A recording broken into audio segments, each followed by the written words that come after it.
You know, All right, the good- thing is, it's so Good evening. irritating because, Welcome to the July 6th meeting of the Westboro Planning Board. We have quite a long agenda. I'll read these items so that you know generally the order that will take up business tonight. We have a re-release of Lot QU 29 from the subdivision covenant for 29 Quick Farm Road. We have a public hearing special permit application for a veterinary clinic at 1 Oak Street with a possible vote. We have a continued public hearing for site plan review at 1400 West Park Drive sign green automatically. with a vote to approve. We also have a continued public hearing for site plan review at 4400 Computer Drive with a possible vote to approve. We have a minor modification to the site plan approval for Amazon at 50 Otis Street. We also have a 50 Otis Street discussion for trail connections to municipal property. We have a vote to reappoint design review board members and a vote to appoint planning board representative to the Sustainable Westboro Committee. And last but not least, we have a master plan update. I hope everybody had a good holiday. First item on the agenda, we have Jim Robbins remotely tonight, and I'm going to turn it to him to summarize the release of Lot QU 29 from the subdivision covenant. Jim, if you could summarize that for us. Yes, thank you very much. Can you hear me? Yes, just fine, Jim. I look like I'm scary. I'm here. I'm no longer scary. Sorry I can't be with you this evening. I will be back shortly. A little bit of recovery here from surgery. As you know, Quick Farms is a residential subdivision off Adam Street. Each lot has been released from the covenant many, many years ago. All the lots have been built and have homes on them. One of the homes recently has been up for sale, and in order to clear the title, the representative for the owner needs to be able to find the lot release from the covenant during house lot construction. When they went to the registry, they were not able to find that. This is not unusual. Sometimes the attorney representing the developer does not record the release, and when that occurs, they have to come back to the planning board to re-release the lot. So we're talking about lot QU 29, which is also 29 Quick Farm Road. So I asked that the board would please re-release that lot from the covenant because it's been previously released. You have a release form. I believe that Jessica asked for that in the room to notarize your signatures. Please take a look at the board vote that I prepared for you in the package. Okay, we'll obviously have to battle through the technology issues tonight. How is it? Hazel, mute yourself, please.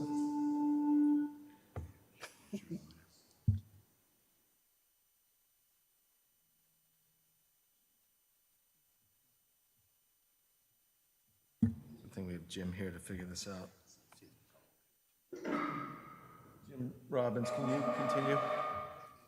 No, not yet. Jim, wait a second. We're trying to sort this out. All right, Jim Robbins, I think we figured it out, and we've muted the other iPad. So, Jim Robbins, go ahead and finish your thoughts on that.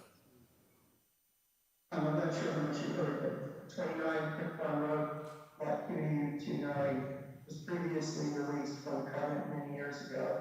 A home has been built. In order for it to be resold, they have to assemble the documents, make sure the title is clear. One of the items that came up was that the attorney was not able to find a lot release at the registry. It's not unusual. This happens every once in a while. So the homeowner has asked the planning board to re-release the lot. You should have the lot release form. I can't see the board room, so I don't know if Destiny Ashley is in the room, but she will notarize your signatures. So I have the form here that would release it. We just need to vote that. Do we have a draft motion? Yes, You should. I'll send it to you as a brief. Want me to read it, Mark? Jim, yeah, go ahead, Jim. I move that the planning board release lot QU 29 located at 29 Quick Farm Road in the Orchard Residential Subdivision from the project subdivision covenant. Second.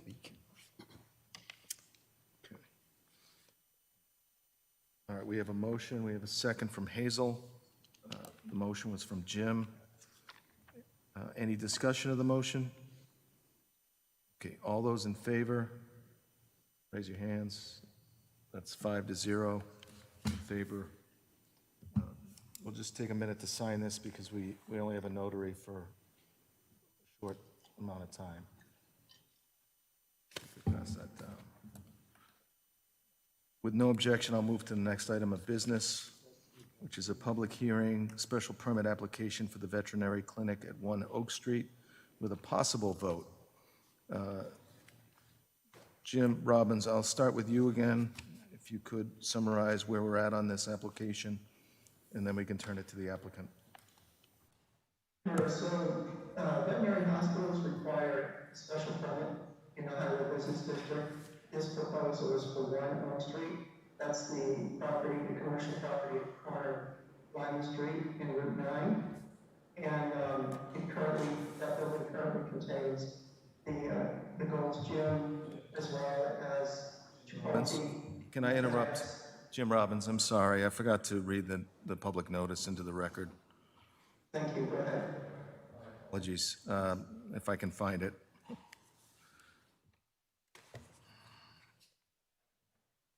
Okay.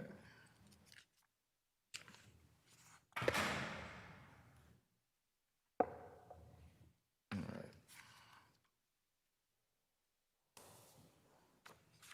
Oh, I had it up on my screen.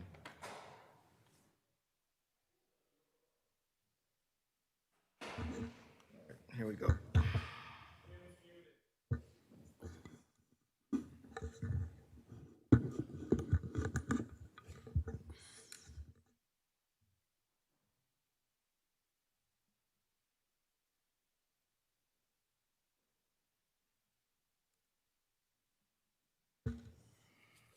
Yeah, Jim, I'm just trying to locate and read this writing because it's so small.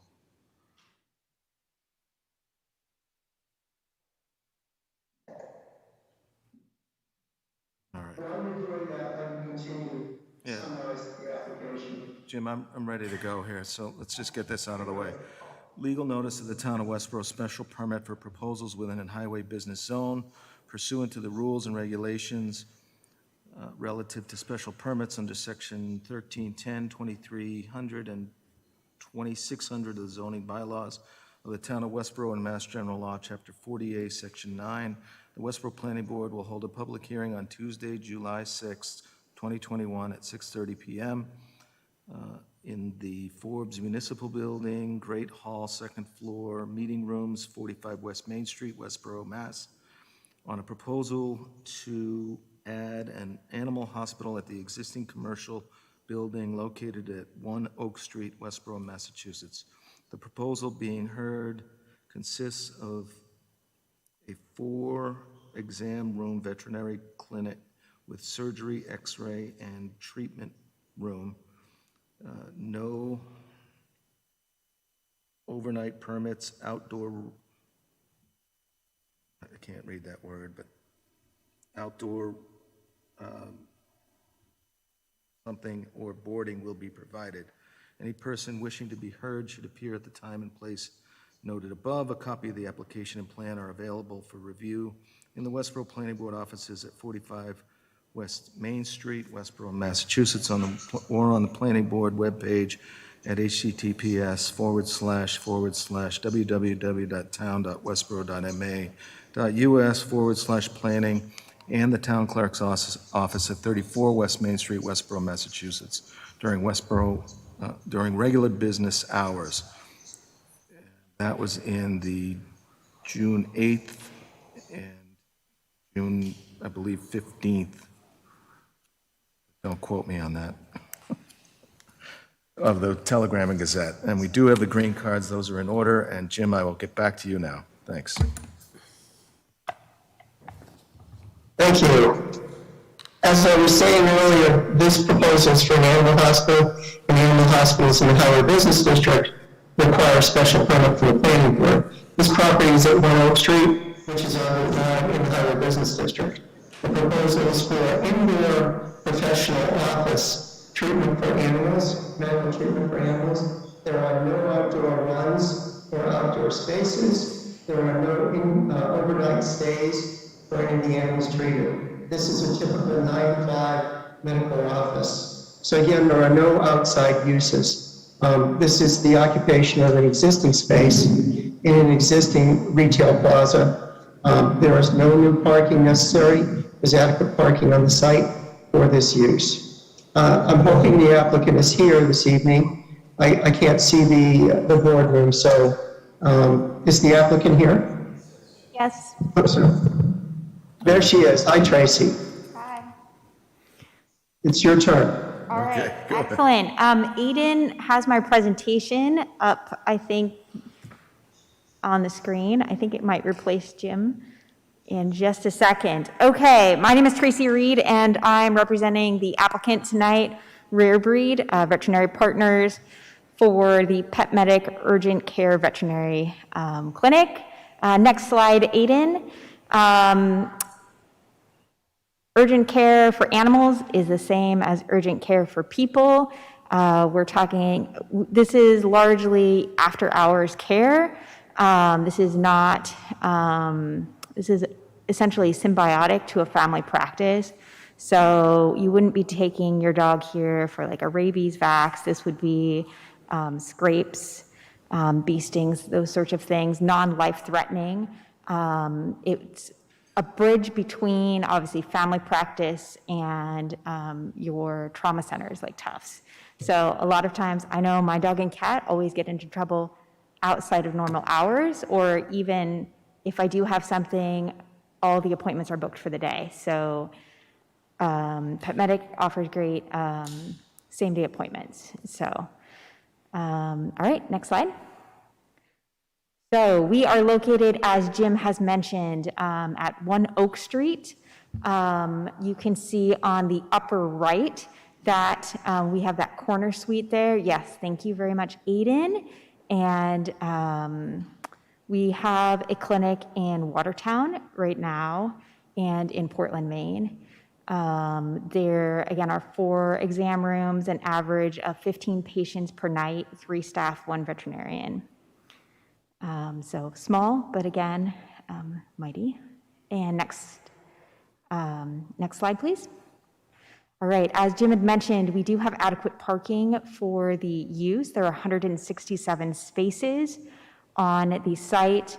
Technically, there are 14 dedicated to this unit, including some that are immediately adjacent to our space. We are proposing no alteration significantly to the site. We have, as a result of the town select board's recommendations, chatted with our landlord about providing some dog waste receptacles, just in case anyone's dog needs to use the bathroom on their way in. And they have said they're willing to work with us on placing those around the property. So that's it. Pretty Great. basic. Thank you, Aiden. So we'll turn, Jim, we had some comments from town departments. I don't know if you addressed those already. Do you want me to read those into the record? I did not address them. We had only 2 comments, one from the building commissioner's office, typical comments. I don't know if Fred's in the room, and then one from the Board of Selectmen. If you have those, fine. If not, I do.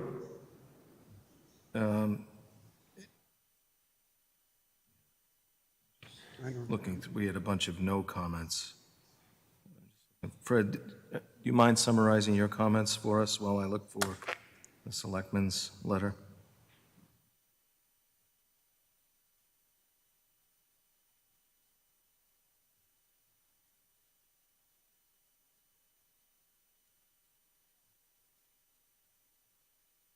Hi, Fred Leonardo, building commissioner in town.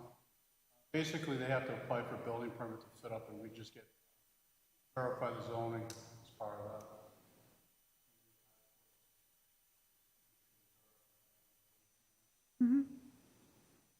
Thanks, Fred, I appreciate that. The selectmen had some comments. They wanted dedicated parking spots in front of the business, separate trash receptacles for pet waste. Yes. having a specific area for pets to relieve themselves, and they wanted you to keep in mind sound that may travel from the business through walls to other businesses. And I don't know if you've addressed those specifically or have any comments on those for us? Yes, as mentioned in my presentation, we have reached out to our landlord who is willing to provide, work with us on signage and location of a pet relief area on site and some dedicated waste receptacles. They were concerned that Chipotle is in the center, and then we have FedEx on the corner of Lyman Street. And there was concern that people might leave dog poop bags outside of other businesses, which obviously we don't want either, so. All right, so any questions from the board for Tracy? Now, my main concern was a place for the pets to relieve themselves, because I know when dogs get out of the car, it's the first thing they go to do. And, you know, we don't want a parking lot that is just going to be covered with dog urine. And that was really my main concern. I felt very strongly that we needed some sort of an area where the pets could go to relieve themselves. I think that and the soundproofing that I think you had alluded to in some comments, we saw that that was something you were addressing for the neighbors, for the abutters. Yep, absolutely. My concern is just the trash and dumping of the pet. You know, I mean, Chipotle's right there. You don't really want to be sharing a trash can with Chipotle. Understood. Okay, Tim? No comments. Okay. I think we've addressed everything I was concerned about. Jim Robbins, do you have any further comments on this? I have no further comments. I don't know how the board wishes to proceed. I would like to provide a draft approval for you at the next meeting to approve this project. Okay, I don't think we need to vote on this. We'll continue the public hearing with instructions for Jim to prepare a draft.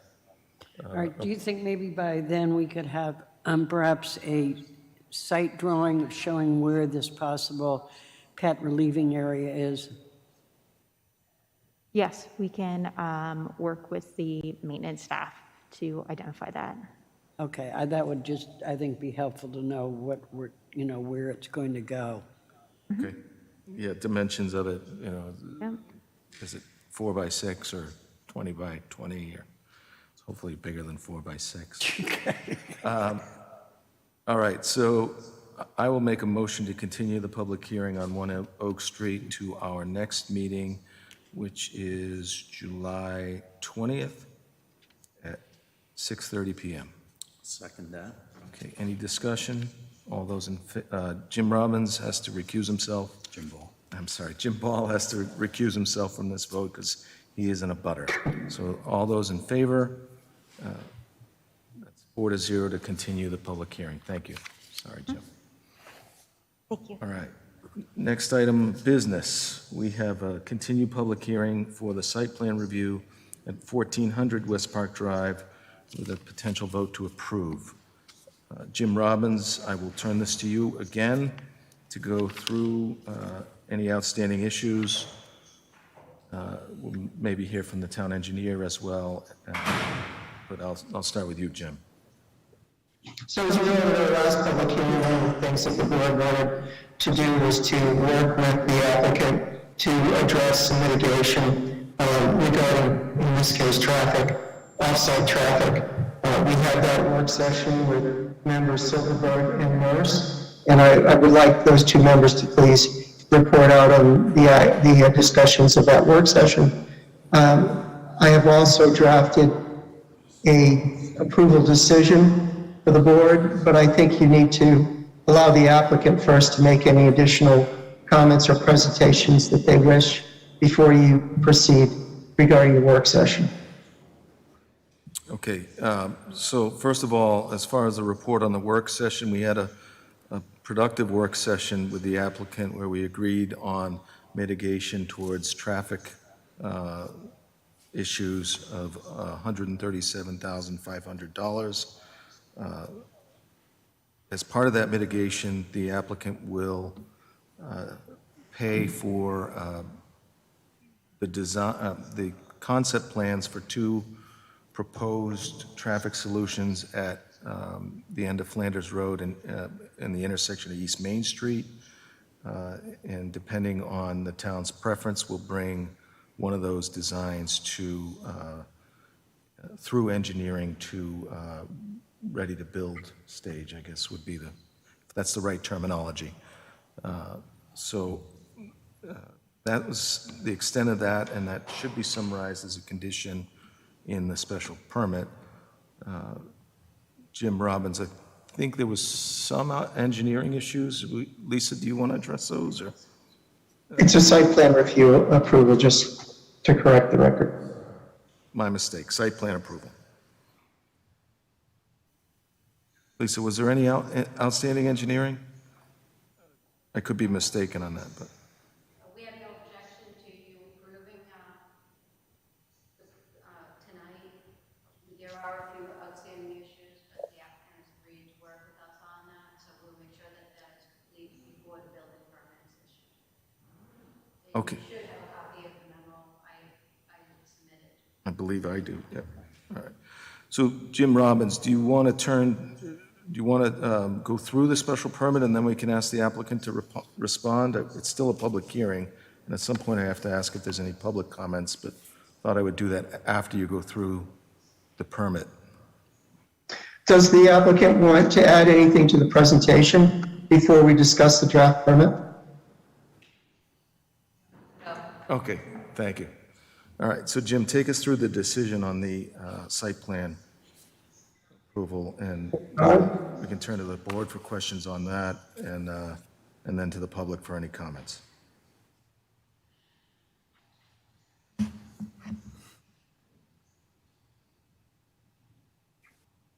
One moment while I'm getting my copy.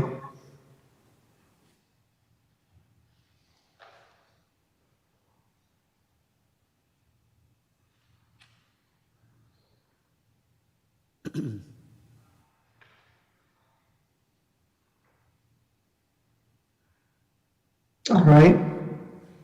So this draft is dated July 6th today to the town clerk regarding 1400 West Park Drive, site plan review approval number 2021-2. I'm moving to the second page because the first page is simply the public hearing announcement. The public hearing was opened on May 4th. It was continued May 25th, June 1st, June 15th, and this evening, July 6th.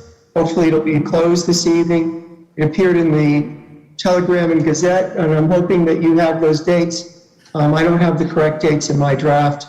I will correct that before it's filed with the clerk. As we know, the site exists at 1200 and 1400 West Park Drive in Westboro Office Park. The site is adjacent to Route 9 and is less than a mile from the interchange with 9 and 495. There's municipal water and sewer along its frontage on West Park Drive. The next portion is a description of the zoning. Then on to page 3. The project is going to use the Industrial D overlay district zoning, which allows them to decrease the amount of open space, increase the amount of pervious coverage in exchange for low impact, environmentally sensitive development techniques. The next portion of the decision is all of the documents that we received during the application process. Then moving over to page 4, the conditions of approval. We have quite a few conditions here. I will summarize them. The first condition is that the applicant must present an A&R plan to the board for its review, approval, and endorsement, which combines a portion of 1400 with 1200 West Park Drive to complete the lot as shown on the plan. Second condition is a boilerplate condition that states that all as-built must be provided to the building commissioner prior to final occupancy, and that the as-built will be reviewed by appropriate departments, including the town engineer and the planning department. Third condition, there will be no parking of construction vehicles or construction worker vehicles in the right-of-way along West Park Drive at any time. All vehicles must be parked interior to the project site. Fourth condition, there shall be no loading or offloading of vehicles or materials in the right-of-way on West Park Drive. All activities involving loading and offloading shall be conducted interior to the project site. Condition 5, should the new proposed building on site become vacant at any time, the owner shall be responsible for maintaining active water and electric service. This is necessary for public safety, particularly for firefighting purposes. Lighting, these are boilerplate. Basically what this says is that the maximum height for lighting is 25 feet, including the installation base. There can be no spill of lighting onto adjacent properties. There shall be no glare or light pollution, and lighting mounted on the exterior of the building shall be shielded and focused downward to prevent any upward bounce onto adjacent property. Number 7, there's a stormwater management operation policy. It shall show where snow will be stockpiled. Number 8, the location of all on-site irrigation shall be shown on the site plans and requires approval of the Director of Public Health. Number 9, all comments and require all the comments and required listed in the town engineer's letter shall be addressed to the town as written to the town planner dated June 8th, and I believe there's a new letter from Lisa that was dated today that'll be June 8th and July 6th, shall be addressed by the applicant to the satisfaction of the town engineer prior to the issuance of a building permit. Number 10, in the event that weather conditions prevent the installation of landscape materials as shown on the plan, the applicant may request that the planning board accept a cash security bond or other performance guarantee acceptable to the planning board to guarantee completion of the landscape elements. The board will determine the reasonable value of that security. Number 11, and this is the mitigation that you spoke of earlier, Mark. To offset the impact of the town's infrastructure and public services, the applicant shall contribute to the town certain professional engineering services at a cost not to exceed $137,500, which we refer to as the total mitigation fund, with any remaining balance to the total mitigation fund to be gifted to the town. The applicant shall expend the total mitigation fund as follows. The applicant, in consultation with the town planner, shall retain the services of a qualified professional engineering firm to deliver to the town 2 concept options for the design and alignment of the intersection of Flanders Road and East Main Street. The concept shall include and outline appropriate road alignment and traffic control devices. These concepts shall be completed within 90 days following the granting of a building permit for the MGB building at 1400 West Park Drive. The town shall then be responsible to choose one of the 2 concepts within 60 days of receipt. Upon receipt of the town's written selection of the concept, of the chosen concept option, the applicant's engineer shall advance the selected concept to the 100% design and construction plans. The applicant shall deliver the 100% design and construction plan to the town prior to issuance of an occupancy permit for the MGB building at 1400 West Park Drive. The applicant shall pay for all engineering costs and expenses for the concept plan and for the 100% design and construction plans from the total mitigation fund. The applicant shall notify the town planner if the mitigation fund is depleted by the costs for the plans required by this paragraph. After paying for the costs and expenses noted in the previous condition, the applicant shall deliver the remaining balance, if any, of the total mitigation fund to the town as a gift for roadway and public safety improvement projects in the Flanders Road corridor. The applicant shall donate the remaining balance of the total mitigation fund to the town for deposit in the town's mitigation stabilization fund at the time of the issuance of an occupancy permit for the MGB building at 1400 West Park Drive.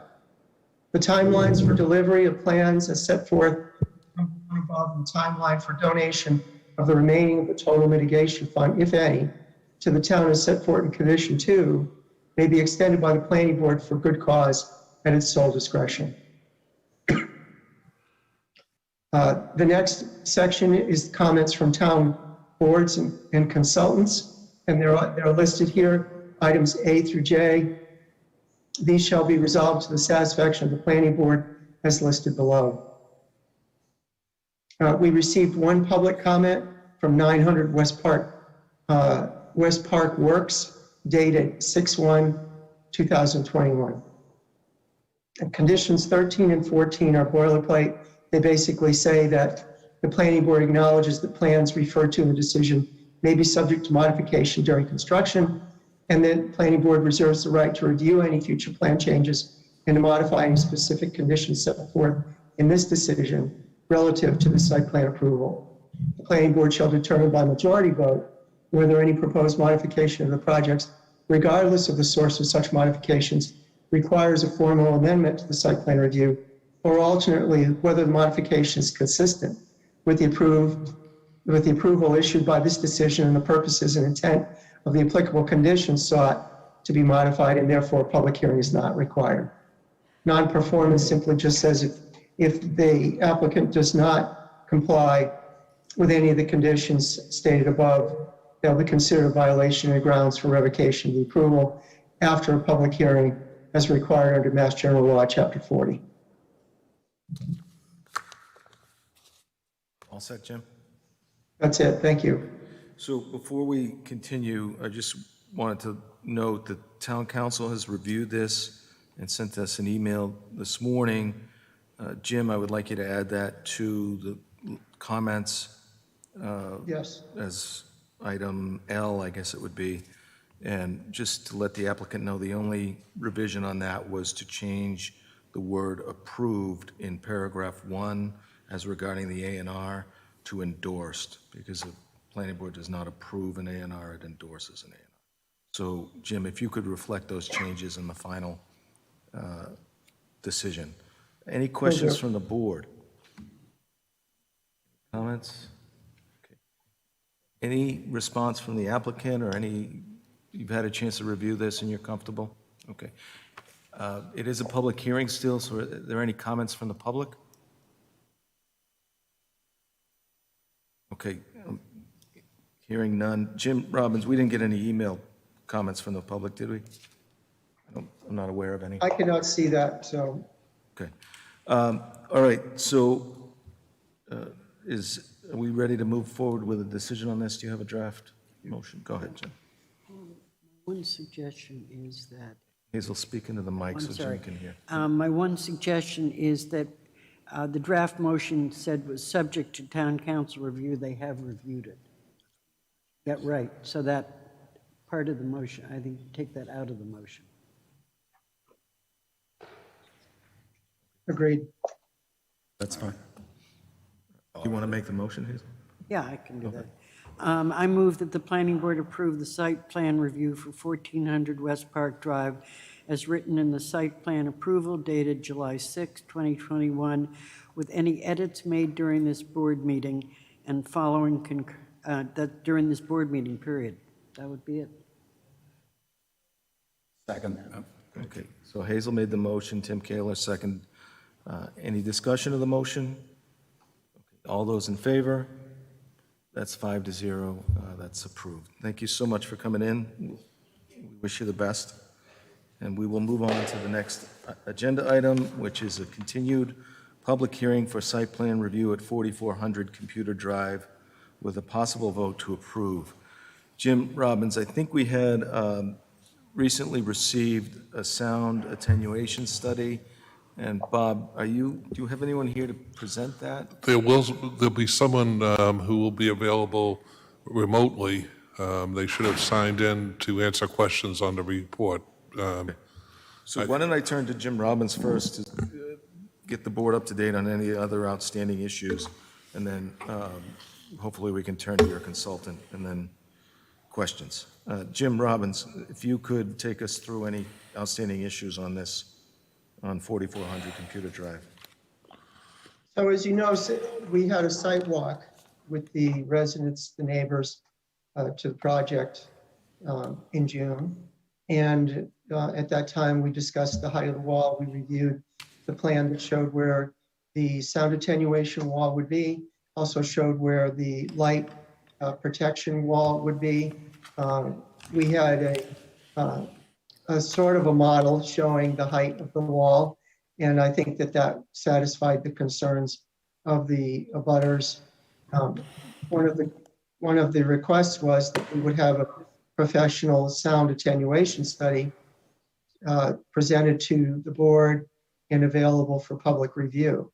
We received the attenuation study a week ago Monday, and it was posted online on the town website at the planning board link and was sent to those abutters who requested one.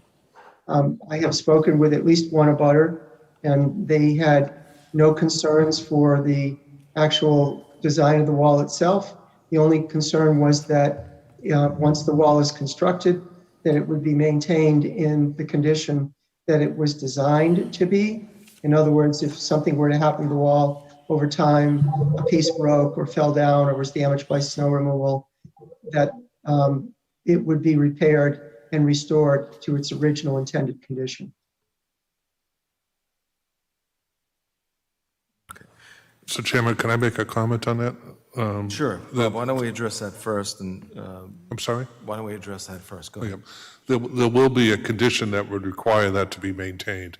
And it's, speaking with Jim, there is a condition in the draft decision that I've reviewed that requires us to present design and construction plans prior to commencement of construction, which the condition requires that the construction be done as early as possible in the cycle.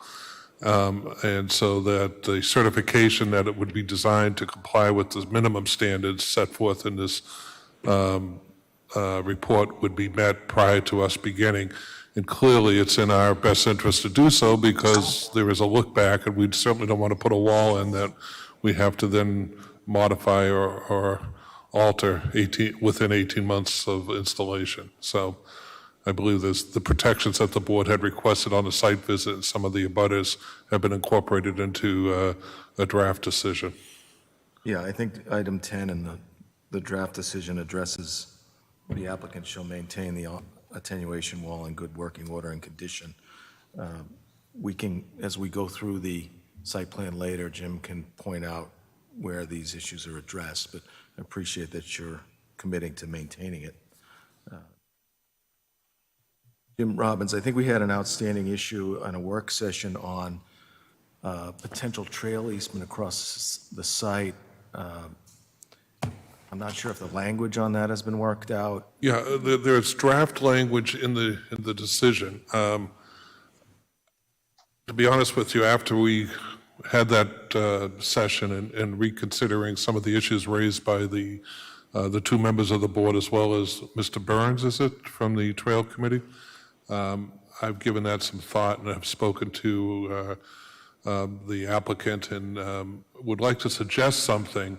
I don't think it requires you to revise the draft decision. What I think what I want to put in there, because I don't want to get into all sorts of machinations as to what it means, is that maybe if we add a sentence to the end, because I'll tell you where we're going to go with this, that if we decide in our own discretion to do that easement right away, sooner rather than later, that we can proceed to do that. My advice would be to do it sooner rather than later while we have the consultants, the technical people. The site's going to be in play. Let's put it in place now for the town's protection and the applicant's protection. If it would, the draft decision requires that we walked out of that meeting was that if you get the other connections, then we would give you the connection. I think I'd like to flip the model. If we give you the connection, you can go to the others and say, look what we have, and this is the form we want to do it in. So it helps the town to try to complete that, Nicholas. So what I would add at the end of that condition, in the applicant's discretion and in satisfaction of this condition, the applicant may grant the aforementioned easement at any time in connection therewith commit a sum not to exceed $20,000 to implement the creation of the proposed creation of the proposed easement and/or provide trail improvements elsewhere in the town. So you incorporate both in. But I will tell you that the intent is we're probably going to start immediately to do a draft easement. And I'd request that the board, maybe a member of the board or Jim, as well as Mr. Burns, we start a working committee to put that easement together. Sure. Can I just, when we look at item 15, and I don't know how much we want to change that, do you have the draft approval in front of you? The draft of the proposed, Yeah, decision. yes, yep. So when I look at item 15, which addresses the trails, No, 15 addresses, no, not 15. Am I looking at doesn't it, address Davey? This is the final draft that's on the Dropbox. Here, Yep. That's what I'm reading. Condition Jim sent us 16. another one today. Okay, section sorry about that. 16, here. No, I got it here, I'm sure. You should be working from the draft that I sent you last Friday. 7-2. It's 16 is what we're looking at, I think. What's the date? The date was July 6th. The draft I'm looking at is July 6th.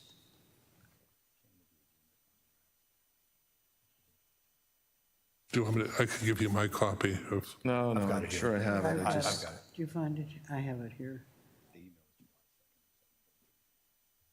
yeah, I've It's got it. condition 16. Sorry, I was going off the one on Dropbox, so. Me too.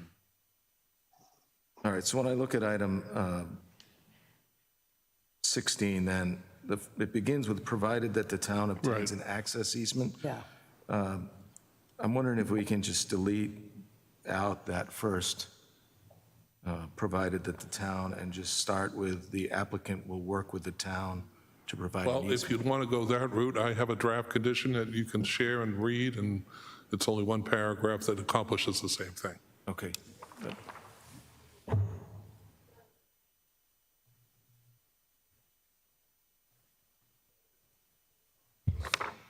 All right, let's circulate this. I guess. All right. So, Jim Robbins, I don't know if you have a copy of this. This is a proposed language to replace item 16 in your draft. I do not have a copy of that. If Bob would send me that, it would be great. Okay, Jim Ball's going to send you a copy.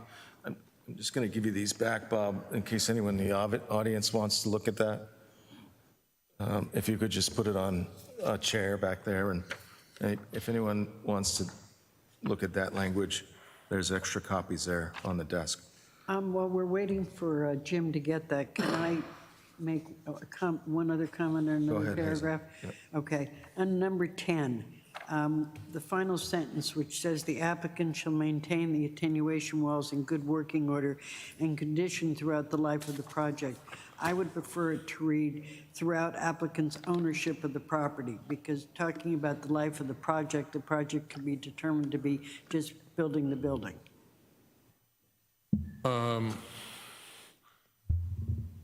Could we say the use of the project as authorized by the permit, because the applicant is not necessarily going to be the user, right? It's ownership that, Yeah. if the applicant, I assume, is going to be owning the property, whether or not they may be leasing it out, but I would prefer to, my concern is the way it says throughout the life of the project could be construed as just putting the building up. Yeah, if you want to, yeah, that's fine, I have no problem with that. Yeah, okay. Jim Robbins, did you hear that? I heard it, but Hazel, can you send that to me?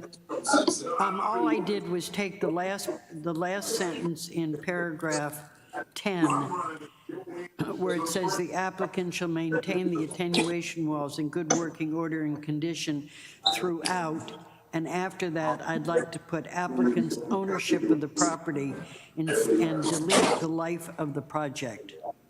Okay, hold on. It was incredible to watch. Running one sprints. You're getting a lot of feedback. It was also to watch. right, Jim, let me know when you're ready and we can get back to the trail easement, but I want to make sure that you're done with item 10. And the applicant's attorney agreed with that, Jim.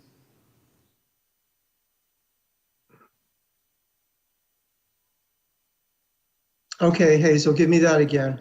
Okay, last paragraph, last sentence in paragraph 10, condition 10, will now read, "The applicant shall maintain the attenuation walls in good working order and condition throughout applicant's ownership of the property." Okay.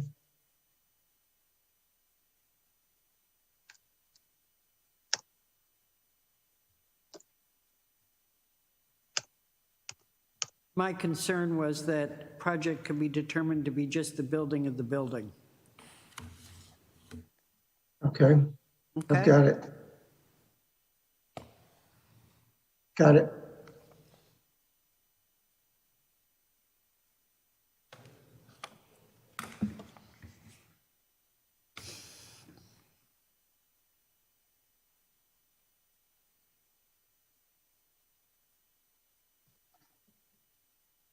I'm set.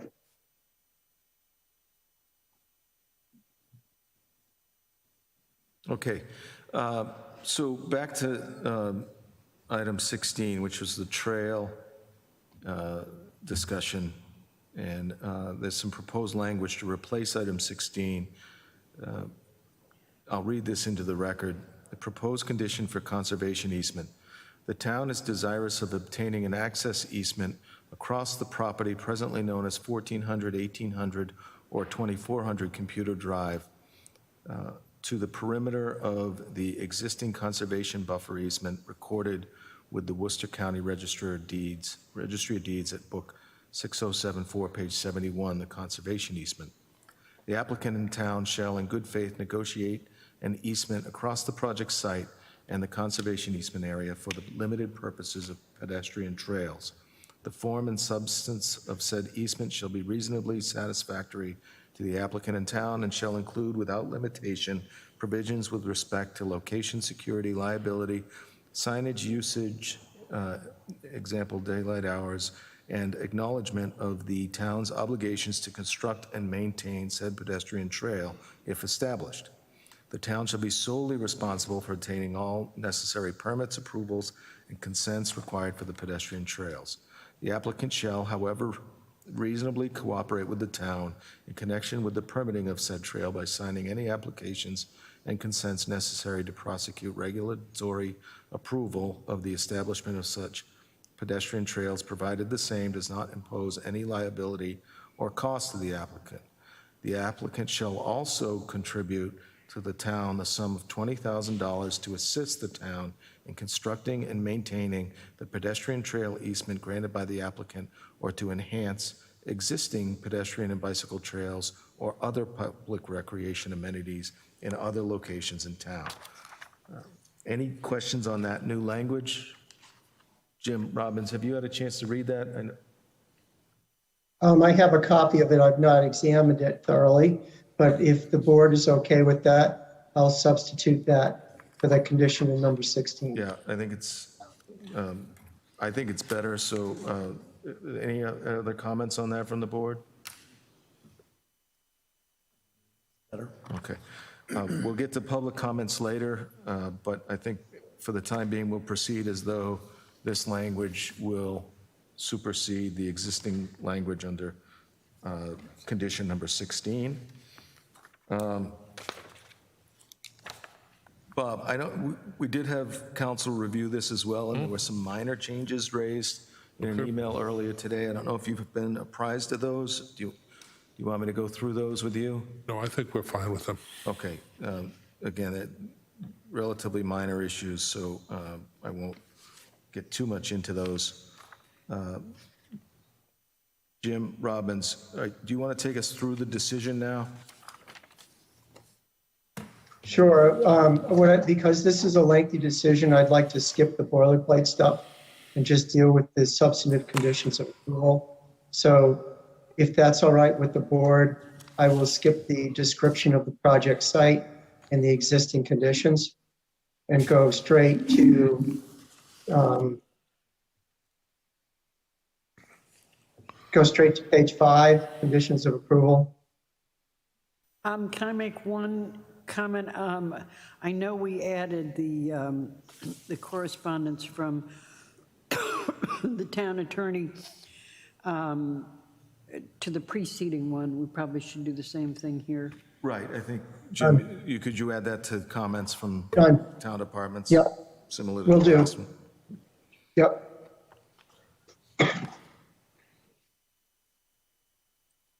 Okay, Jim, why don't we go straight to page 5, the conditions of approval, and take us through those, and then we can turn to the public for comment. Sure. So beginning on page 5, condition 1, the first condition is boilerplate, basically requires that all as-built documentation be received by the town and reviewed by the appropriate town departments, engineering, building, planning, et cetera, prior to issuance of a certificate of occupancy. That's a condition that we put in all our site plans. Number 2, there shall be no parking of construction vehicles or construction workers in the right-of-way on Computer Drive. At any time, all vehicles must be parked interior to the project site. There shall be no loading or offloading of vehicles or materials in the right-of-way on Computer Drive at any time. All activities involving loading and offloading of materials shall be conducted interior to the project site. Excuse me. Number 4, should the building on site become vacant at any time, the owner shall be responsible for maintaining active water and electric service to the building. This is necessary to maintain public safety and for the building and its surrounding neighbors in the event of a police or fire emergency. Number 5, this is boilerplate. It basically says that the maximum height of any light placements in the parking lot shall not exceed 25 feet in height, including the base.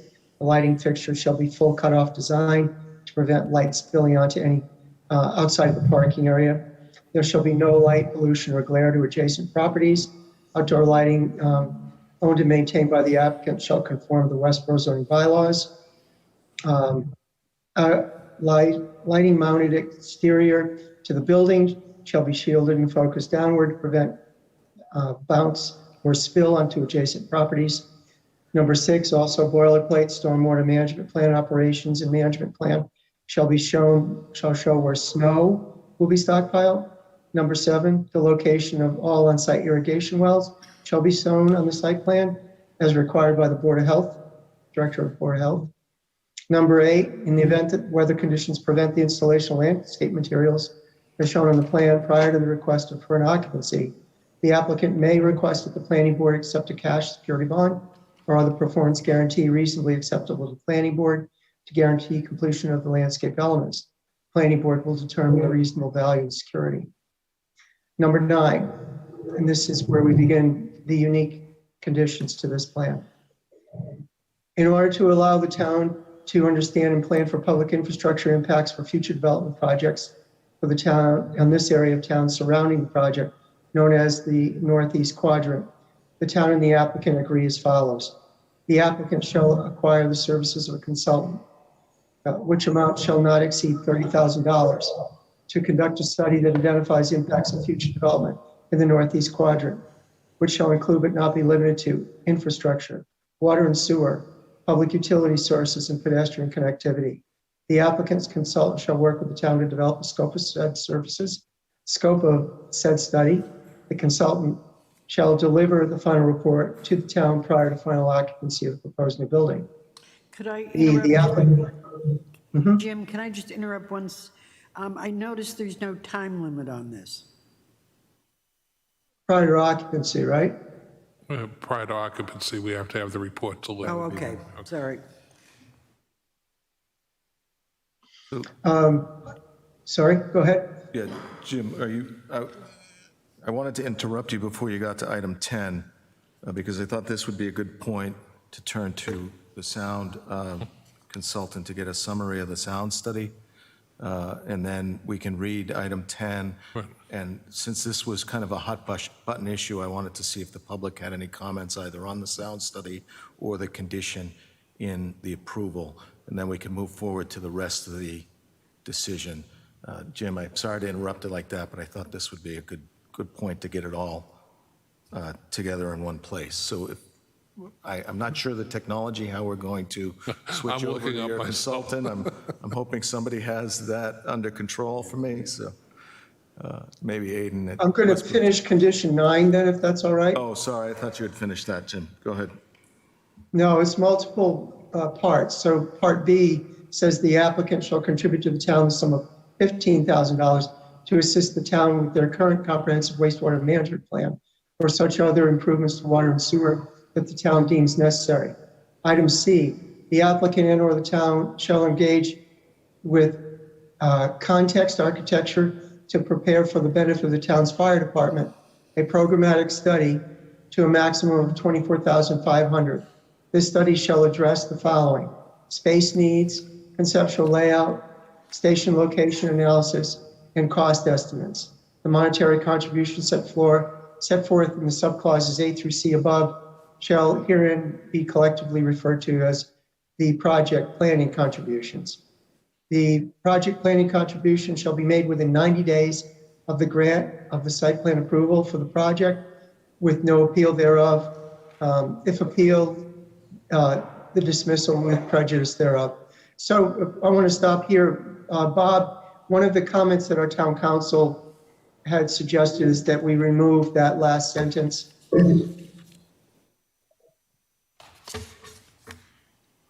If appealed, the dismissal with prejudice thereof. Let's remove that. Okay. That's fine. So we put a period after the Yep. word project. Yep. So the project planning contribution shall be made within 90 days of the grant of this site plan approval for the project, period. Yep. That's fine. Okay, so notwithstanding anything set forth herein in the contrary, upon the completion of items A, B, and C set forth above, the town may utilize any funds remaining in any manner it deems necessary or relevant in its discretion to advance public infrastructure enhancement in the northeast quadrant, as long as the project contribution has been paid to the appropriate parties as set forth above, and so long as other conditions have been met as set forth herein, nothing shall delay or prevent the issuance of a final certificate of occupancy for the project. Now is number 10. Jim, can we turn to this consultant, and then I'll go back to you to go through the language of this condition, and then we can maybe just address that Sure. one issue, either questions from the board or the public on that issue. So, Bob, I'm not really clear how we're going to switch over to, He's in the waiting room. It's Michael Conaway. And if they can unmute him and go online. Michael, if you could give an overview of the methodology of the report and the conclusions? Let's see. Yes, of course. Can everyone hear me? Yep, there he is. Yes. Okay, great. Thank you for hearing me tonight. I appreciate it. So a basic overview of the project. First off, we're mainly concerned about the residences to the north and west of the site. We don't want to make a significant impact at these residences from site operations. And in doing so, we measured ambient sound conditions in the vicinity of these residences on site. And from that, we got a lot of sound data we measured over a whole week. So to distill it down, it's very typical levels in a residential area, especially somewhat near an interstate.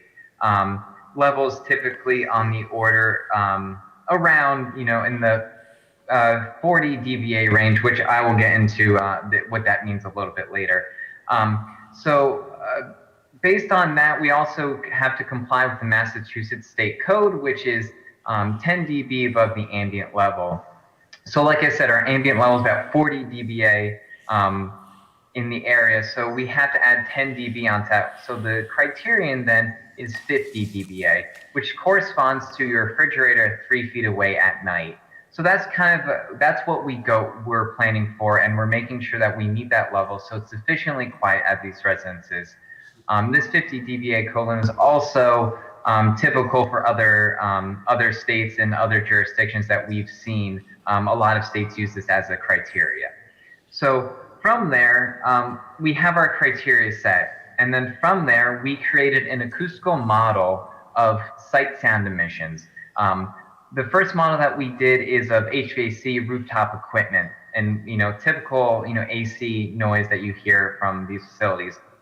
So we modeled that, and we show that our criteria is met by an absolutely wide margin. So there's no concern whatsoever about HVAC noise. Maximum sound levels are 36 dBA at nearby residences, which is 14 dB below the code limit, which is very significant. From there, we moved on to delivery vehicles and employee vehicles on site. Maximum emissions from that does reach the 50 dBA limit, but does not go over. And that's the inclusion of the sound walls as well. I just wanted to correct myself. I said 50 dBA. I was looking at the wrong number. I apologize.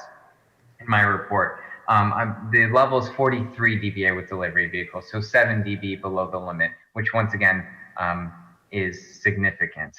And then finally, just to briefly go over, we moved on to trucks. So we modeled trucks based on our experience of truck sound emissions. We've measured truck sound at many different logistics facilities across the country for multiple clients. And we've had this sound level that we've kind of distilled from all these measurements that we included in our model. And with the inclusion of this in our model, we show maximum sound emissions are 45 dBA. Once again, 5 dB below code limit, which is significant. And it is even below the 10% level of the ambient conditions. So 10% of the time, trucks will, is a specific level, and then trucks will be well below that. So it's an L10 or 10% of the time is considered an intrusive level. And then the intrusive level of the area is significantly higher than 45 dBA. So we won't even make an impact into the intrusive level of the area.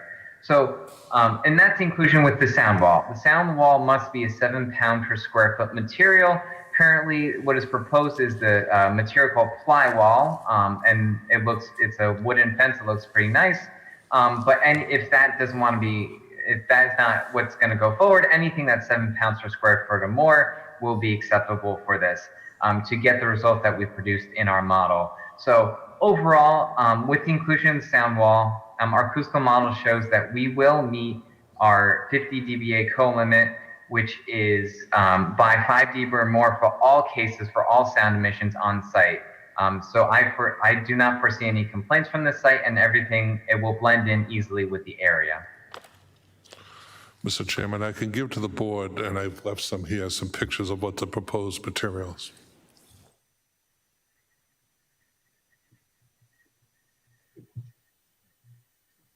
Keep a few of these in case the public is interested. Keep it. Oh, you have extras there? Okay.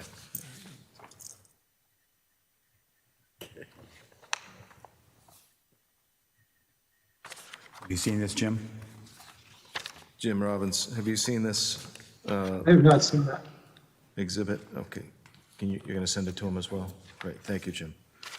All right. So that was a lot of technical jargon, but in the summary of it was essentially what I got out of the sound study, the fall study. So I appreciate your time, and I just wanted to see if the board had questions either on. Well, Jim, why don't we ask you first to take us through the language, and then we'll go to the board and the public for questions on just this condition. Jim Robbins, if you could take us through the language on, I believe it is bullet number 10. Number 10, right? Okay.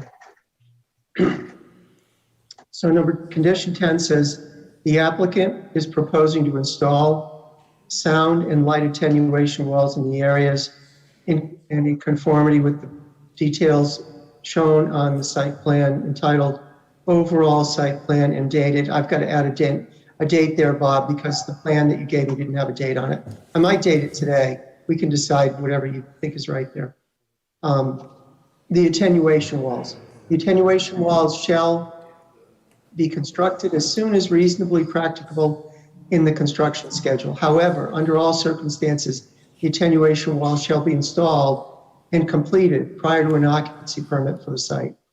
Additionally, prior to construction, the applicant shall provide planning staff with a design, construction plan, providing details as to the materials and dimensions for review. The applicant shall provide to the town a baseline sound study prepared by a licensed and qualified acoustic engineer. The applicant shall agree to conduct post-occupancy monitoring anytime within 18 months of the issuance of a final certificate of occupancy, which time frame shall include peak period holiday season of November 1st through January 15th to determine if there's any adverse impacts directly related to the project. The applicant shall maintain the attenuation wall in good working order and condition throughout the applicant's ownership of the property. Mr. Chairman, through the chair. Go ahead. Jim, the plans, the last revision date is June 1. Thank you. Okay.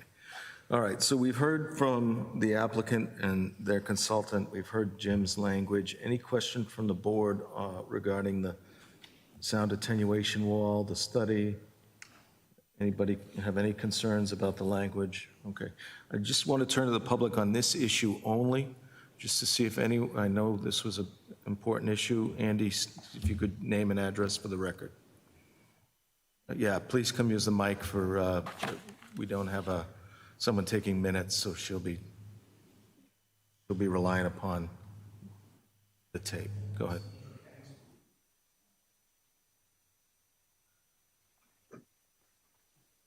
You want to sit? Might as well. That- I saw the Westboro TV, haven't turned it off. Yes, Andrew Kenningsburg, 3 Smith Street, speaking as an abutter. Question about the sound study. There's going to be dozens of these little trucks running around on the site. All of them are going to have, they'll be beeping during when they're backing up, whether they're backing up into a parking spot or backing out of a parking spot. Those warning beeps are very high frequency, and I was wondering if the sound study addressed that kind of noise and how far that kind of sound will carry. Thank you. All right, so I'll let you, either you or your consultant address that. I'll have Mike address that issue if he's, can we bring him up? Yes. So the sound study does include the backup alarms. When I said before that we have a sound spectrum based on all types of measurements, that includes backup alarms. So the levels I provided does include that. In addition to, you mentioned that there's the high frequency sound. We recommend in our report, I believe, that broadband backup alarms are specified. So instead of the high frequency beep, beep, beep backup alarms, we specified a broadband backup alarm, which is more of like a shh, shh, shh type noise.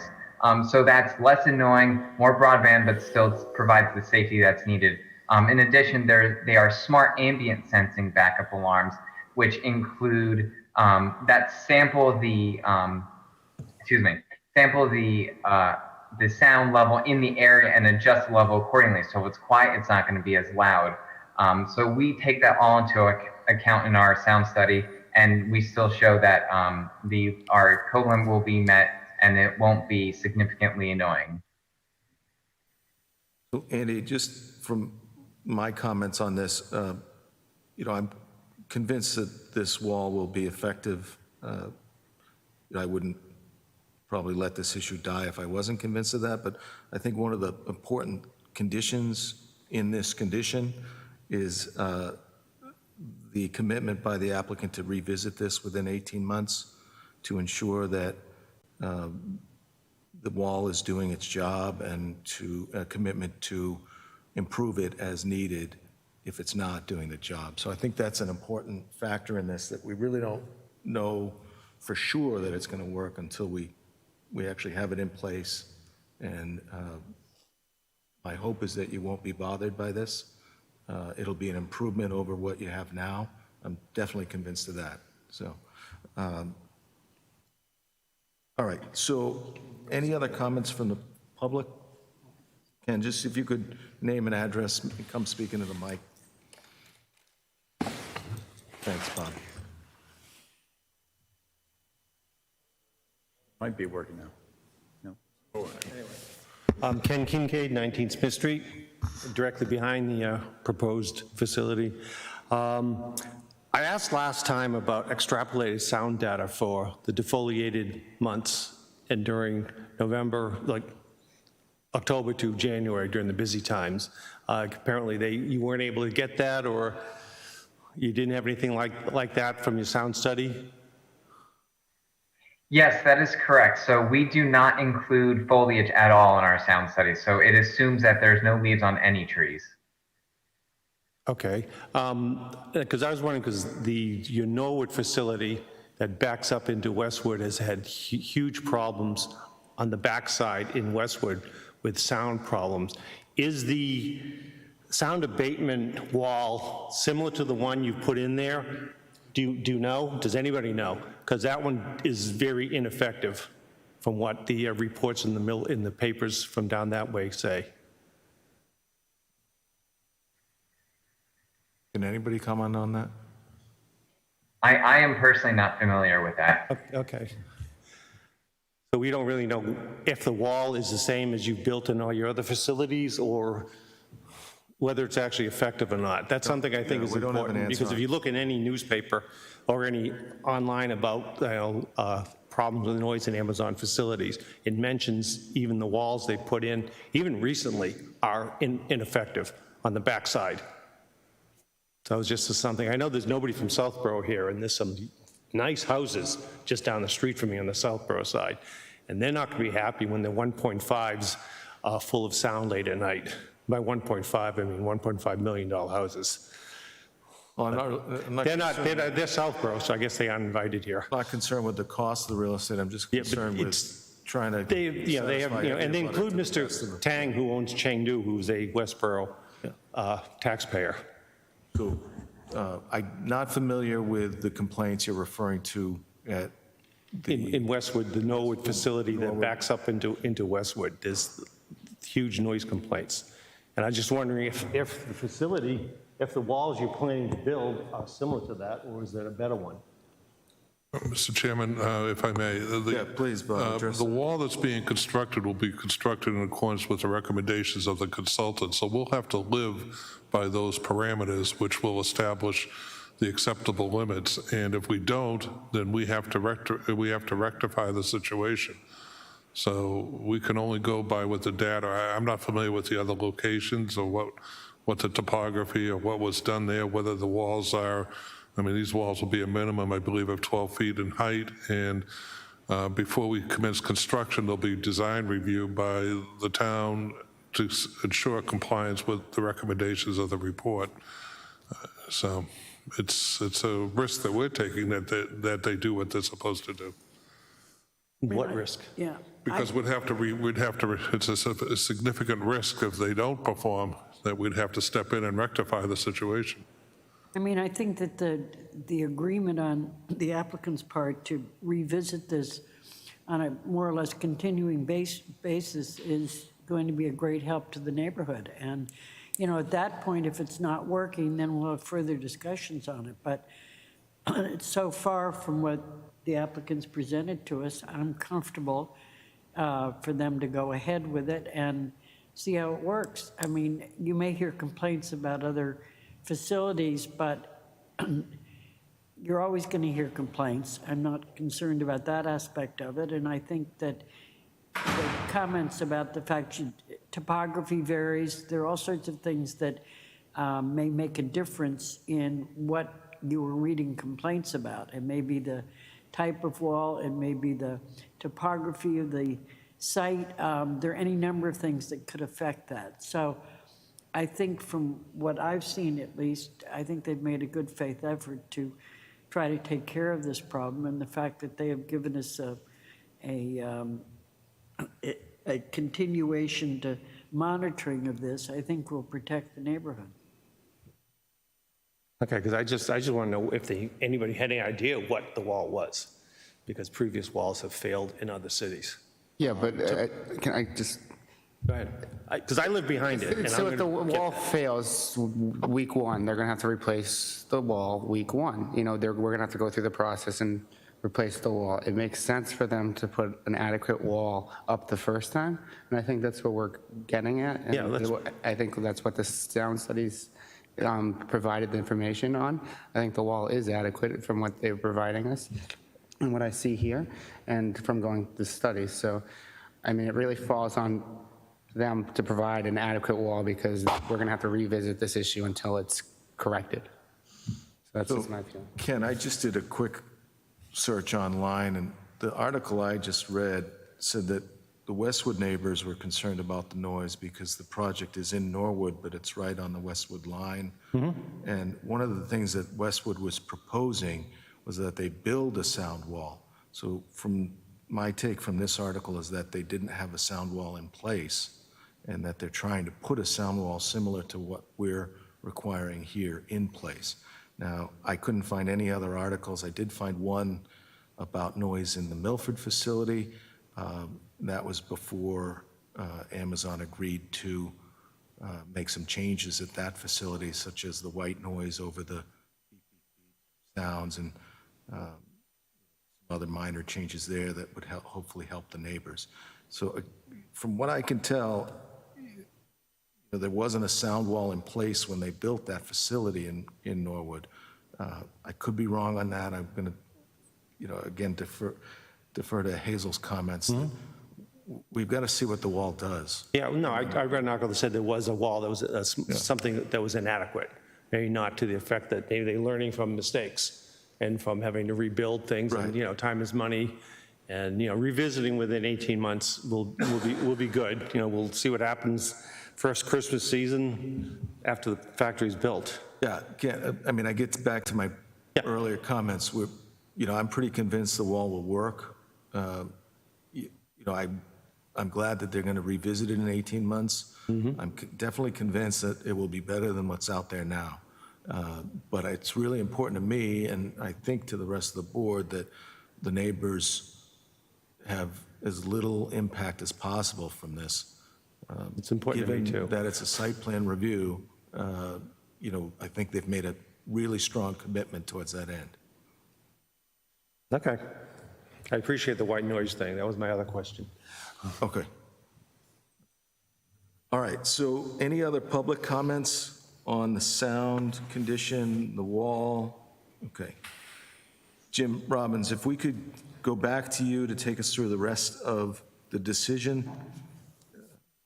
I think we're on item 11. Yeah, we did 11, we're in 12. Oh, I'm sorry, you're right, item 12. Mr. Chairman, on number 12, we move that in the proposed condition. That was a $20,000 that was unrestricted, so we put that at the bottom of the proposed condition. So Right. I would ask. So we need to strike item 12? Right. Okay, Jim Robbins, as part of the, are you still with us, Jim? Yeah, I'm still here. So, given the new item 16, which will, I guess, move down to 15 once we strike this, Bob is proposing that we strike item 12 because it's incorporated in the new item, condition 16, and then we'll have to renumber. Either way, problem. just so it's not repeated. So. Right. So hold on a second, I'm catching up with you because I'm doing edits on the fly here. Okay, so we're striking item 12, but we haven't finished item 11 yet, which talks about traffic. So why don't you address item 11? And then. Sure, so item 11 says the applicant shall agree to conduct post-occupancy traffic monitoring anytime within 18 months after the issuance of the final certificate of occupancy, which timeframe shall include peak holiday period, November 1st through January 15th.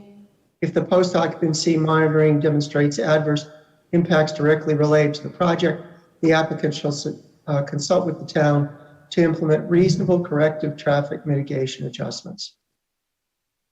Number 13, because we're skipping over 12.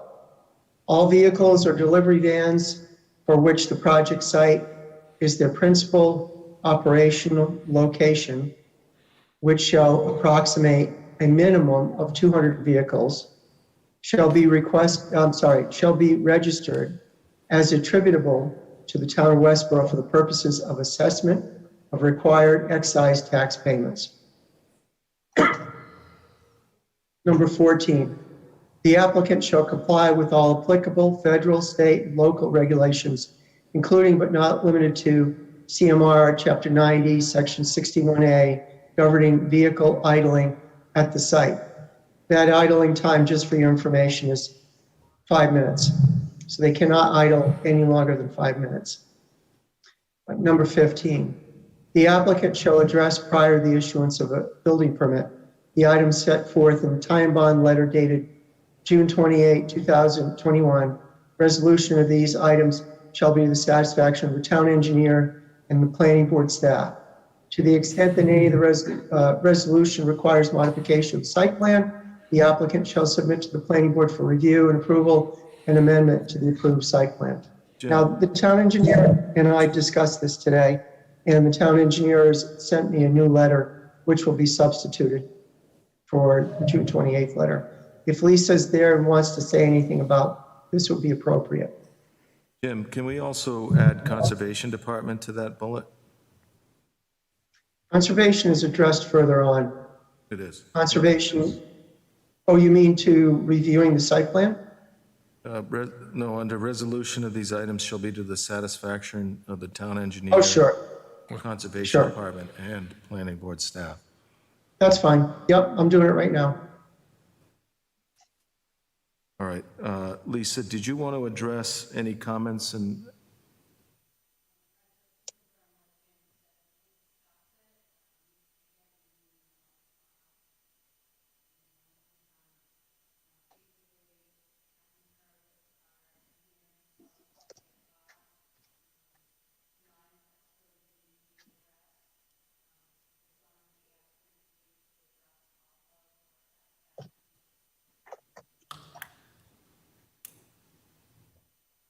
prior to? No, I'm saying, it will they be, if we move prior to building permit? Okay. All right, so you'll resolve any outstanding engineering issues before the building permit is issued? We're agreeable. All right, as long as you're okay with those issues and you feel like they're surmountable, I'm comfortable with that. Jim, can we move past 15? Are you done with that yet? So, Lisa, do you want me to insert your letter dated today?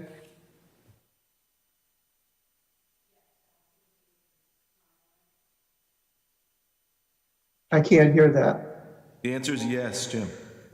Okay. Okay. When you're ready, Jim, move past. Okay, number 16.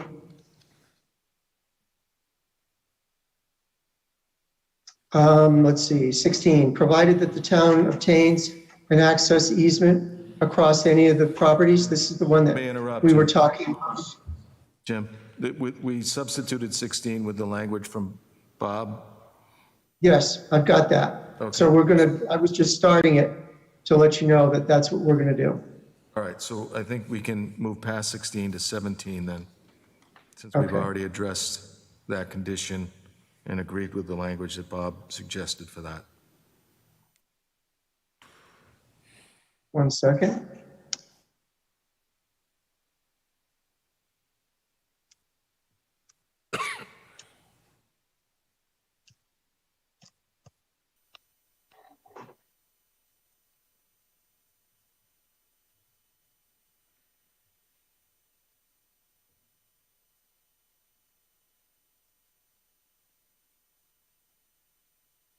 Okay, number 17, the owner / applicant upon request by the town cooperating with, I'm sorry, 1 second. The owner applicant shall upon request by the town cooperate with the town by providing written support in the town's effort from time to time to obtain state and federal grants or other funding and financing for infrastructure improvements. Number 18, at a minimum, the filing of an application for a demolition permit for the existing structure shall be deemed to execute and invest this site plan permit. Number 19, and town council had submitted some language to modify that a little bit, and I believe I submitted that to Bob for review. Number 19, the applicant shall comply with Westboro Conservation Commission's final order of conditions and associated special conditions, DEP file number 332-918. And Sherry gave me a new file number today to add to that. The next section is just the list of all of the town comments. Then we're followed by public comments. Then site plan modifications, which is boilerplate, which basically says if there's any substantive changes to the site plan, they have to submit a new site plan to the planning board, and the planning board may determine by majority vote whether the proposed modification of the project are substantive, regardless of the source of such modification, and whether or not it requires a final site plan review, or alternately whether the modification is consistent with the approved and issued approval. And by this decision, and by this decision and the purposes and the intent of the applicable conditions sought to be modified, and therefore public hearing is not required. And then the last condition is non-performance, which basically says they have to comply with this site plan review. If they don't, we can revoke the approval after the required public hearing. So Jim, I just wanted to make sure that we added two letters from, or comments from town departments that came today. The one from the town council dated July 6 that made some minor changes to condition 9 and condition 18. Yep, I'll add them. And then the one from Sherry Wittes, the conservation officer, dated July 5th. Thank you for working on the holiday. And that was, again, some minor changes to, I think, just the numbering on the decisions, and you've addressed those already. So if we could just cite those in the comments as well. Any questions from the board on any items in the decision?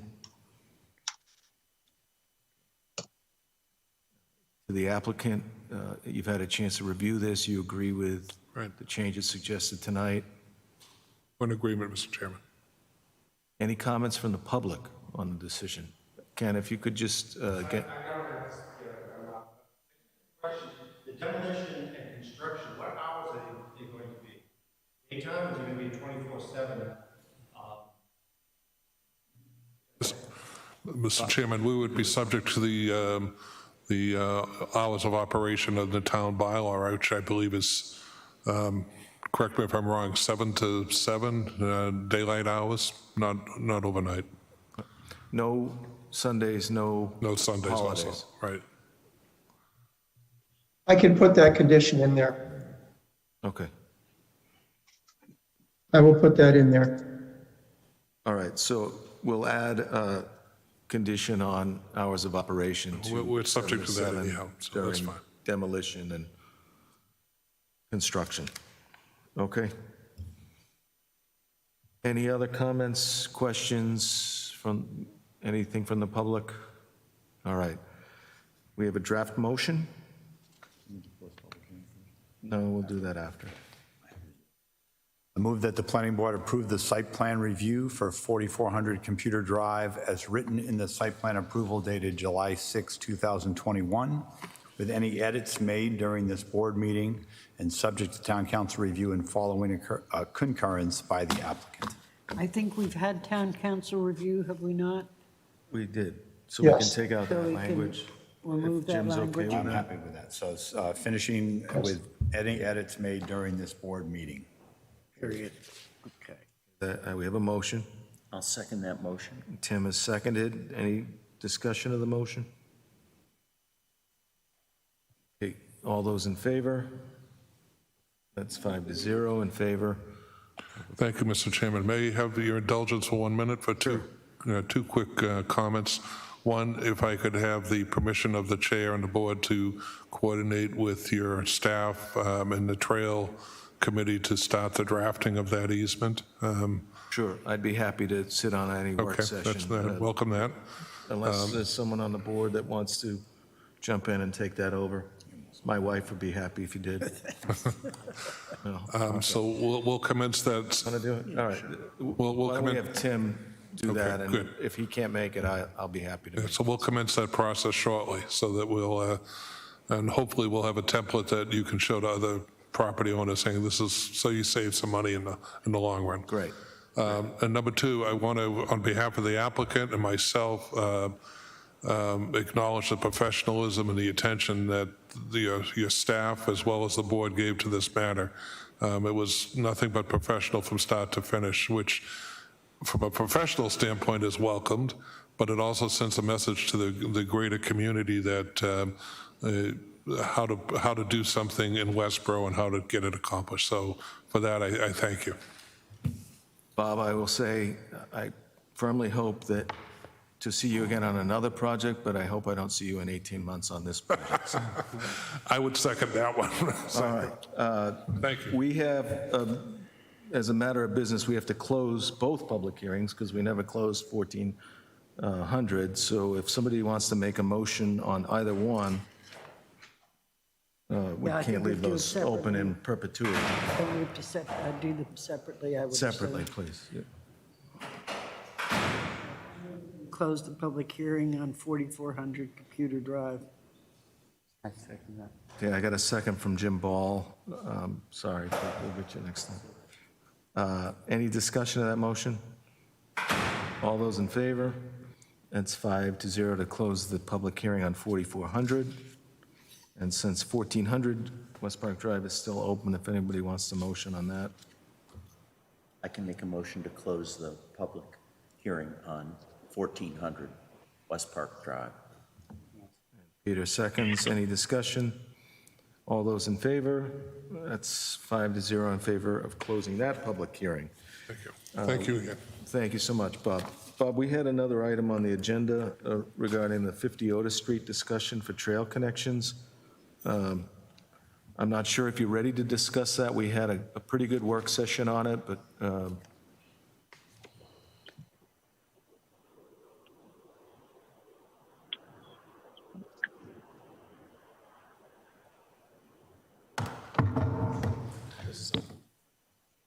Oh, this is the minor changes? Yeah. Right. I'll stick around for the end. Is this the minor engineering changes or the? No, this is the trail No, connection. we would, yeah, we'll get to the minor engineering changes, but we just had an item on the agenda about 50 Otis as far as the trail connections. So since the work session, I have spoken to our client, and I think the template that we talked about makes a lot of sense, that we develop a conceptual plan, meet with the town's professionals, conservation, planning, staff members, walk the site, see what's feasible, and then put together an execution plan. Okay. So I think that's where we left it, right? Yeah, and I think that's a logical way to proceed, rather than speak in hypotheticals. Let's get out in the field, see what we can do. Yeah, do we have a time frame on that, or? We will start that again. Why don't we dovetail it with the easement? So we'll have, Well, it's a different group. Well, again, we have a whole Hockomock reuse committee, and I'm the representative for that. So I think rather than, we'll have Tim do the easement. Okay. And then I'm not sure if. We're willing to start that as soon as practical? Bob, we can do them conjunctive. Yeah. In conjunction, conjunctively? Conjunction. Conjunction. I don't mind sitting in on both, but we can't have more than 2 planning board members there. That's correct. So why don't you give us some time frame, and if we can get everybody together for both issues, We'll do it. Let's do it that way to That's save right. That makes sense. your staff. And that way, when we put pen to paper, finally, we'll all be on the same page. Yeah. 'Cause I just want to be able to go back to the Yep. reuse committee and report that, we're going to proceed with this and see if, again, we can have 2 members of that committee, so the chair or someone else from that committee might like to participate. I think when we proceed with it, we want to make sure it's something that we can permit and do, rather than raise everyone's expectations and then have them dashed. So if we do a template, go out in the field, get the comments, come back with a final plan. Great. All right. So, thank you. So why don't we move to the minor modification for site plan approval for 50 Otis Street? I jumbled my agenda a little bit, sorry about that. They don't pay me for that one.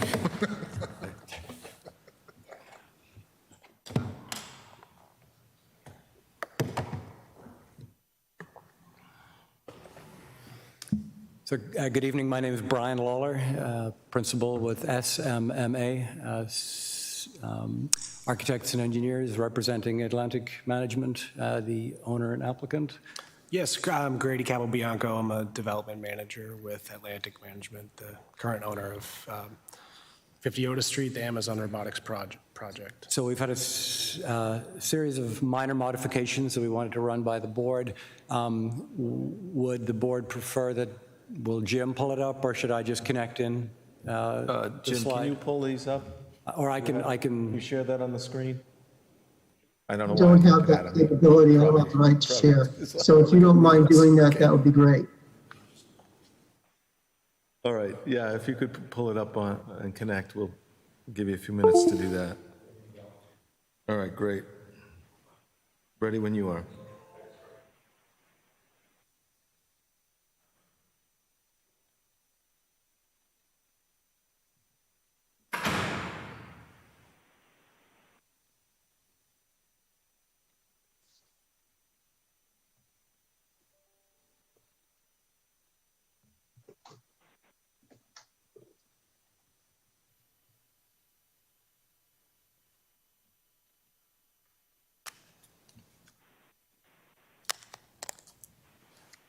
So I can zoom in as we talk through the different items, but we presented a memorandum outlining 5 minor changes to the site plan.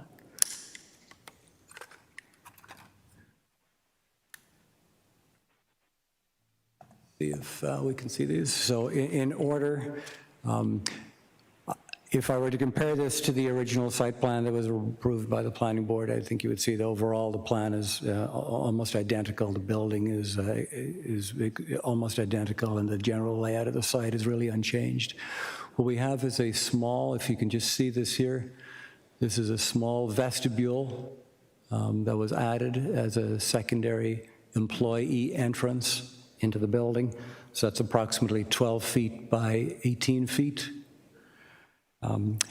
We added a concrete apron that is essentially a testing facility. So this is really just an outdoor slab. So this is 64 by 48 feet, concrete pad with a fence, and that is really a testing space that's adjacent to the lab inside the building. We made some minor changes to the driveway at the rear of the site here. So if we were to look at the approved site, you would see that the driveway extended to here, and for safety and access to this loading, we just extended this driveway, shown where my cursor is here. What is the fence made of around the pad, the concrete? It is chain link, but with privacy slats. We made the 4th change is a losing my cursor here.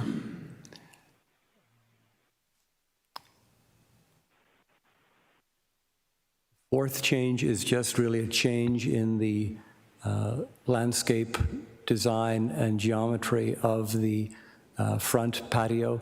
So again, the approved plans had a patio here, but we made some changes to the layout and the materials. It's essentially still very nicely landscaped, some nice hardscape, but just, again, slightly changed from what the board approved. And then lastly, lighting along the back of the site, along this access road. We changed fixtures from what were existing lights to new solar lights, but same fixture height, and still high-performance LED, but solar-powered lights. So that's it. They are the 5 revisions that we've made, and we would like to just get the board's approval of those as minor modifications. So if you have any questions. So I think that the owner is looking for us to make a decision on whether this is a de minimis change or whether this would require reopening the site plan. Jim Robbins, did I summarize that correct? Do you have any comments before we move forward? You're right, the board needs to make a finding, a determination, whether or not the proposed changes are within the scope of the original approval. My review of this plan and my feeling about this plan is that it completely conforms to the scope and approval of your existing site plan approval. These changes are minor. They don't affect the use on the site. They don't change the access on the site. They don't change the number of parking spaces on the site. It's merely minor additions to carry out the scope and the mission of the project building and the site's use.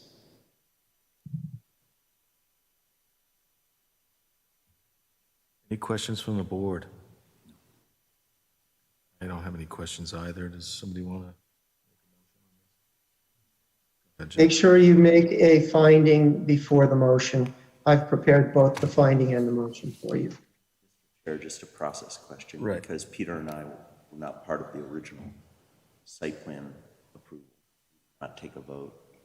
Question in my mind. No, you can vote. That doesn't matter. You would still participate in this because the current board is making a finding that this is within the scope. It's not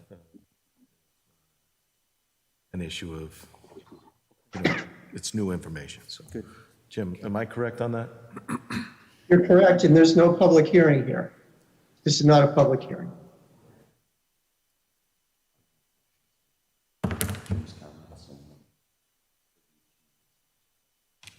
The planning board finds that the proposed modifications to the existing site plan approval for 50 Otis Street, site plan review number 2020-2, as shown on the plan entitled Layout and Materials Plan Phase 2B, Sheet C 121B, are minor in nature, are consistent with the current site plan approval, and therefore a public hearing on the proposal is not required. Therefore, I move that the planning board approve the minor modifications to site plan review number 2020-2 as shown on the plans entitled Layout and Materials Plan Phase 2B, Sheet C121B, draft for review March 9, 21, drawn by Sims, Maney, and McKee Associates for Atlantic Management at 50 Otis Street, Westboro, Massachusetts. Second. Okay, we have a motion from Jim and a second from Hazel. Any discussion on the motion? All those in favor? That is 5-0 in favor. Thank you for your time. Great. Thank you. See you again someday. Great. Thank you very much. Thank you. All right, we have a vote to reappoint design review board members, and I believe we have a resume from one new member, Christian Hedrick, who is volunteered to replace Todd Alexander. Essentially, I hadn't realized that Todd was not being reappointed. He was, we'd spoken, Christian's going to be a wonderful member of the Design Review Board, I have to tell you. He's an architectural historian, and he lives locally. He's presently on the Historical Commission as a non-voting member because we're filled other than that. But he has a marvelous knowledge of historical architecture and also has spent a lot of time really looking at this town and the buildings that we have here. So he is going to be as I said, a wonderful member to our design review board. So, I'd like to propose that he be appointed as a new member, voting member. So, Jim Robbins, from a process standpoint, we have a list of current members that are being reappointed and one new member. Do we need to vote them individually, or can we vote them as a slate of? You need to reference their names and put them all together. Okay. There's a motion there. Do you want me to read it? Whoever wants to read it can go ahead, but I move that the planning board reappoint Michael Halley, Dan Martin, Hazel Nurse, Cynthia DeBose, and Heather Abraham to the Design Review Board, and also appoint Kristen Hedrick as a new voting member to the DRB. Any discussion of the motion? Okay, all those in favor? That's 5-0 in favor of those appointments. Yeah, I would like to definitely thank Todd Alexander for all his service, not only on that board, but everything he does for the town. Yeah, Todd has been a wonderful member on the Design Review Board and really spent a lot of time and thought, and he will be missed. Yeah, he will, but he's still around, so Yep. we'll see him at many, many things, I think. He's still on ZBA, I believe, so, he certainly contributes a lot to the town. Last issue on the agenda is a master plan update. You missed the Sustainable West. Oh, I'm sorry, that's jumping around in my agenda. Yeah, we have a vote to appoint a planning board representative to Sustainable Westboro. Jim Robbins, we had a request from, was that from the Sustainable Westboro Committee or from the Board of Selectmen to appoint a member? The Sustainable Westboro is a subcommittee of the Board of Selectmen, correct? Yes. Okay, so It's appointed. we need to select a planning board representative, and I would like to nominate Tim Kaler to be our representative to Sustainable Westboro. Second. Good choice. Tim, I know we discussed this, but and I don't want to put you on the spot, but I'm hoping you'll serve as our representative on that committee. Yes, thank you. Okay, great. All those in favor of appointing Tim Kaler to Sustainable Westboro? 5-0. In favor. Now we have the master plan update. Jim Robbins, I'll let you start, and then Hazel, I think I'm going to ask you to give us any, a little more, because Jim was not able to attend that last meeting because of his surgery. So, Jim Robbins, why don't you bring us up to speed as far as you know, and we'll see what Hazel can add. Yes, thank you, Mr. Chairman. Before I do that, I want to also thank Todd Alexander. So Todd is the new chairman of the EDC, the Economic Development Committee. Todd is also a member of the Zoning Board of Appeals and a member of the Conservation Commission. So Mark, you serve on a lot of committees, but Todd is pushing you. He's catching up. So I don't blame him for stepping off the design review board. Else, Jim? What's that? To sign up for something else? Todd was a member of the Design Review Board for 10 years, and more actually.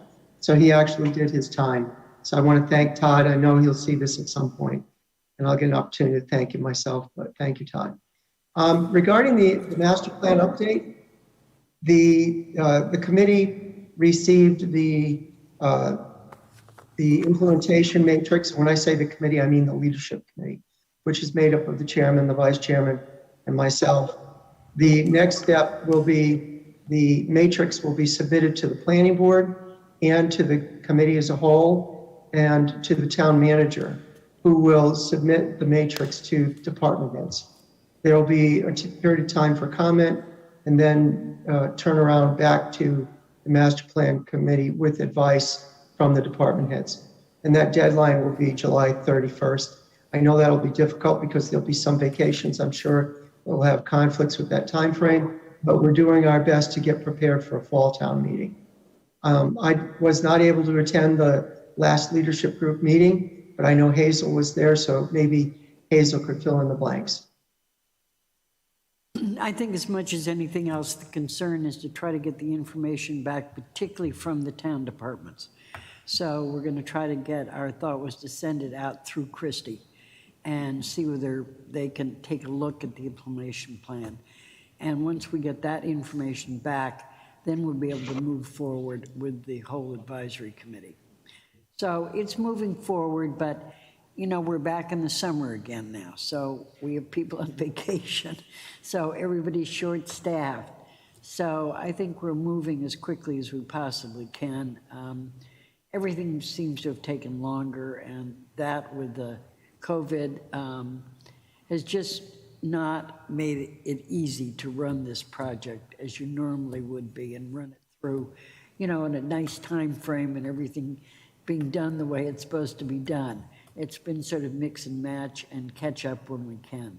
So, you know, the consultants have been working well with us, and I know that their contract has been extended till when, Jim?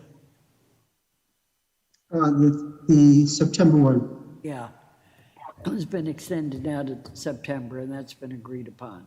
So we're trying to get ready to have it at least go to the town meeting in October. They don't approve, they really just endorse the plan. Because That's correct. any implementation of the plan is done by the town departments or the boards. So we were hoping to get it ready to go for an endorsement to the town for a vote to endorse at the October meeting. So that's what we're looking to do. Is that the formal acknowledgement by the town, this endorsement of the master plan, that it's complete in its form? And Well, it'll have to go, it also has to be presented and essentially, I don't know, is it endorsed also by the Board of Selectmen but the planning board has to adopt it, don't they? So what the process is, the plan goes to town meeting for the voters for formal adoption. That doesn't, they don't have any authority over approving certain portions, deleting anything, adding anything, just the plan as presented. The plan then goes to the planning board to formally adopt, and the planning board has the legal authority to adopt the plan. Prior to that, the plan will be presented to the Board of Selectmen, either in a joint meeting with the planning board and inviting town departments as well as, of course, the advisory committee to hear the overall summary of the plan, which will be provided by a combination of the leadership team and the consultant. great, that was what I I was wasn't looking sure for. myself of the what the procedure, process who was. saw it first, when. But anyway, if we get it to the town meeting in October and get an endorsement from there, then we really can move forward. Any questions, anything else? Jim, any other business? There's a question about August meeting dates. Right. Is there? Yeah, I have a conflict on August 3rd, and I believe Tim Kaler has a conflict on August 10th. Right. So we can leave the meeting alone on the 3rd, but I know I will not be able to attend remotely. That's my anniversary. We can leave it on the 10th, and I won't be able to. Right. Or we could have one meeting and have it on the 17th. Well, I don't mind scheduling one on the 10th, but I don't want to force everyone else to change on my behalf. So if we want to just.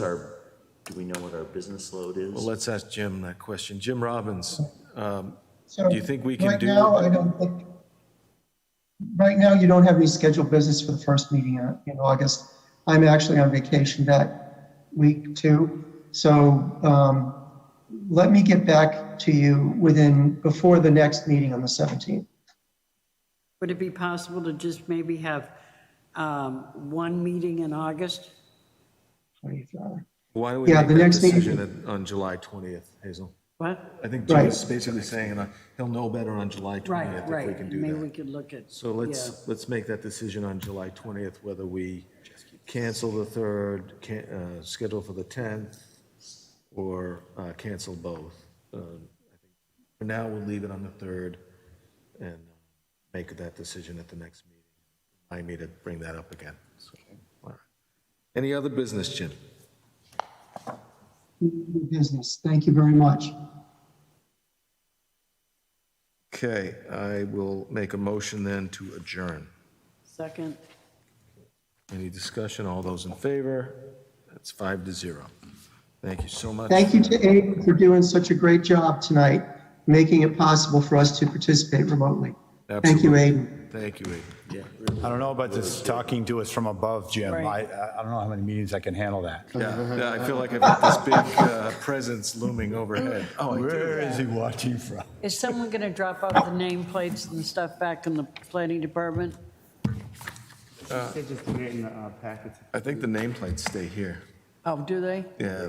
Okay, how nice. This is the, Oh, did Destiny? Yeah. we need to sign the other, No, because they have to We be need to revised. sign the decisions, but Jim has to. Revise them. Revise them all. And Jim, can I ask you, what's the time frame for us to sign?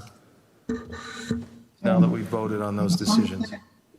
The site plan review doesn't have a deadline like a subdivision or a special permit because technically there's no appeal period for a site plan review.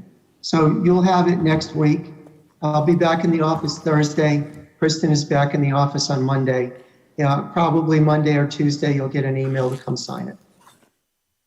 And one last question. Did everybody get a chance to sign the lot release and be notarized? Yeah, and I'll leave that on the counter for Destiny.